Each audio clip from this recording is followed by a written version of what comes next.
Janwada farm house పై comments చేశారు మాజీ మంత్రి బీఆర్ఎస్ వర్కింగ్ ప్రెసిడెంట్ కేటీఆర్. తనకు సొంతంగా ఎలాంటి ఫామ్ హౌస్లు లేవన్నారు. తన ఫ్రెండ్ ఫామ్ హౌస్లు లీజుకు తీసుకున్నారని చెప్పారు. ఆ ఫామ్ హౌస్ ఎఫ్టీఎల్లో ఉంటే తానే దగ్గరుండి కూలగొట్టిస్తానన్నారు కేటీఆర్. దీంతో పాటు కాంగ్రెస్ నాయకులవి కూడా కూలగొట్టాలన్నారు. అయితే గత 10 ఏళ్లు అధికారంలో ఉన్న బీఆర్ఎస్ మున్సిపల్ మంత్రిగా ఎఫ్టీఎల్లో ఉన్న నిర్మాణాలపై ఎందుకు చర్యలు తీసుకోలేదన్నది హాట్ టాపిక్ గా మారింది.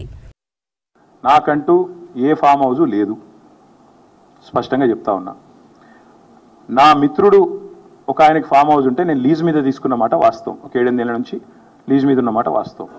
ఒకవేళ అది ఎఫ్టీఎల్లోనో బఫర్లోనో ఉంటే నా మిత్రుడికి నేను చెప్తా, దగ్గర ఉండి అవసరమైతే నేను కూడా పోయి, ఎందుకంటే నేను లీజ్ మీద ఉన్నా కాబట్టి అక్కడే ఉండి నేను దగ్గరుండి కూలగొట్టించి వస్తా.